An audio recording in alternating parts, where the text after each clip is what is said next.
Olá, meus amores, bom dia! Como vocês estão? Espero que vocês estejam bem.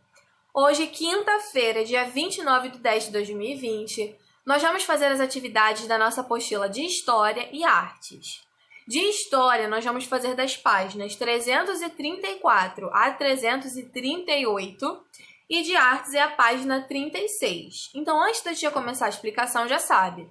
Anota a data de hoje nas páginas em que nós vamos fazer. Depois volta aqui para acompanhar a leitura junto com a tia. Presta muita atenção que o texto é bem extenso, é só uma folha de exercício, o restante é só texto. Então olha para a sua apostila e acompanha junto comigo, tá bom? Vamos lá. Os imigrantes. Nas lições anteriores, estudamos a influência de 3 grupos na formação da sociedade brasileira. Os indígenas, que já habitavam a nossa terra, os portugueses, que colonizaram aqui depois, e os africanos que foram trazidos para cá devido à escravidão, né? E além desses povos, muitos outros vieram para cá, trazendo costumes, línguas, crenças e conhecimentos.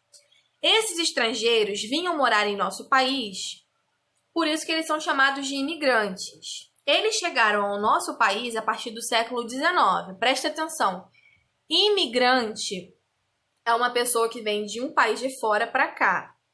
Emigrar é sair do nosso país e ir para outro, tá? Então vamos lá, os imigrantes alemães e italianos. No ano de 1850, a escravidão de pessoas vindas da África começou a ser combatida e o tráfico de escravizados terminou. No Brasil, muitos fazendeiros estavam se dedicando a produzir café e precisavam de trabalhadores. Então, eles começaram a trazer para cá pessoas pobres de países como a Itália e a Alemanha, para que trabalhassem como colonos e assalariados, dando início à imigração. Vamos recapitular. Depois que a Lei Áurea foi assinada, que a escravidão chegou ao fim, os portugueses não queriam contratar os negros para trabalhar aqui. Eles começaram a contratar gente de países pobres lá de fora e trazer para cá, tá? Vamos lá.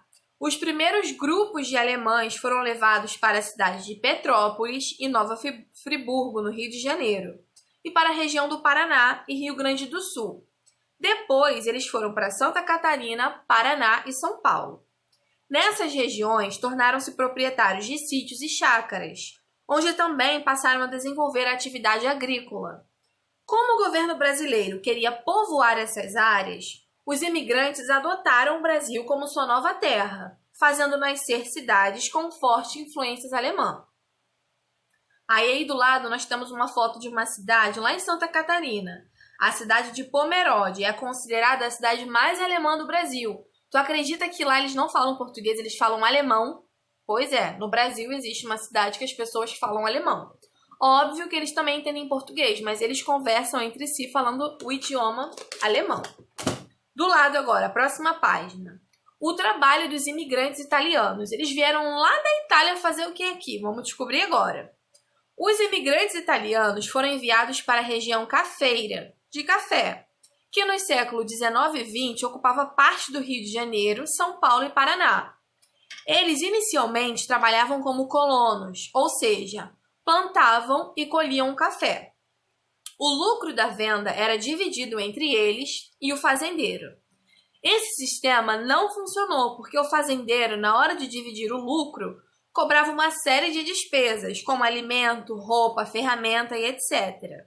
E muitos colonos se revoltaram com essa condição, porque no final eles trabalhavam muito para não receber quase nada. Como esse sistema de parceria não prosperou, o trabalho dos imigrantes passou a ser assalariado. Os italianos também trabalhavam nas grandes cidades como operários das fábricas, que começaram a surgir no fim do século XIX. Nessa época, não havia lei alguma que protegesse os trabalhadores.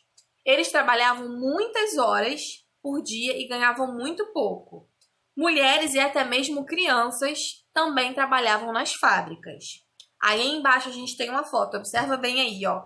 São os imigrantes italianos na cidade de São Paulo, no final do século XIX. Agora, gente, os imigrantes espanhóis, árabes, judeus e japoneses. Além dos alemães e italianos, chegaram ao Brasil também outros grupos de imigrantes, como espanhóis, árabes, judeus e etc. Os japoneses vieram a partir do início do século XX. Os imigrantes japoneses foram levados ao campo para trabalhar nas fazendas de café e também para trabalhar nas fábricas e nas cidades. O primeiro grupo japonês chegou ao Brasil no navio Kasato Maru, em junho de 1908, trazendo com ele 781 japoneses. Os grupos japoneses foram levados principalmente para os estados de São Paulo, Paraná e Pará. Atualmente, o Brasil abriga a maior população de origem japonesa fora do Japão. Então, tirando o Japão, o Brasil é onde tem mais japoneses. Embaixo agora, os imigrantes árabes. São povos vindos do Oriente Médio, como Líbano e Síria. Eles também começaram a chegar a partir do fim do século XIX e foram para a região Sudeste. Região Sudeste, quais são os estados? Lembra? Matéria de geografia que eu te ensinou para vocês, hein? Os árabes não foram trabalhar no campo. Eles se dedicaram ao comércio, tornaram-se mascates, viajando de um lugar para o outro para vender suas mercadorias. Com sucesso nos negócios, muitos tornaram-se grandes comerciantes e empresários. Mascates é aquele que percorre ruas vendendo tecidos, joias, quinquilharias, etc. Essas mercadorias ou esses produtos, tá? Quem são essas pessoas que vendem de porta em porta? Quem aí nunca viu na rua de vocês esses carinhas com a carrocinha, cheio de espelho, de balde, bacia? Então, isso aí é mascate, tá bom? Última página de texto. A influência dos imigrantes na cultura brasileira. Todos esses povos que vieram de outros países para cá influenciaram na nossa cultura, no nosso jeito de viver. Seja na alimentação, no tipo de música, influenciaram de alguma forma. Vamos lá. A influência alemã, presta atenção. Eles influenciaram na arquitetura típicas das cidades do sul, na culinária, como os pratos joelho de porco e consumo de embutidos, como a salsicha e o chouriço. A influência italiana. Na culinária, com muitos pratos à base de massas e molhos, pizza, macarrão, nhoque, influência italiana. Além de doces típicos nas festas religiosas, também, como a festa de Nossa San Genaro e a Nossa Senhora de Achiropita, na língua com muitas palavras de origem italiana. Mamma mia, origem italiana, tá? E a influência árabe no comércio ambulante, que a tia explicou ainda há pouco, em pratos típicos, como a esfirra, o quibe, tá? Em danças, como a dança do ventre. E, por fim, a origem japonesa. Consumos de produtos antes desconhecidos no Brasil, como maçã de origem japonesa, e broto de bambu, e pratos à base de peixe cru. Quem aí gosta de sushi? Eu não gosto, vocês gostam? Então, a influência japonesa. E a nossa última página, que são os exercícios. Rapidinho a gente termina. Número 1. Circule os povos que o Brasil recebeu como imigrantes no fim do século XIX e início do século XX. Circula aí alemães, italianos e japoneses, tá? Libaneses também. Então, circula aí alemães, italianos, libaneses e japoneses. Foi. Número 2. Indica uma influência cultural de cada povo em nosso modo atual de viver. A tia anotou aqui só de comida, mas você pode retirar do texto outras influências na nossa cultura.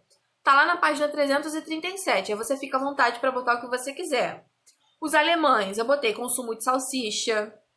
Os italianos, consumo de massa. Os árabes, consumo de quibe e esfirra. E os japoneses, o consumo de sushi. Beleza? Número 3. Marque um X na frase que explica por que tantas pessoas queriam vir para o Brasil no século XIX. Os salários nas fazendas eram muito altos? Não, eles recebiam muito mal. Essas pessoas eram pobres e não tinham emprego em seus países de origem? Sim, marca um X na segunda frase que está certa, tá?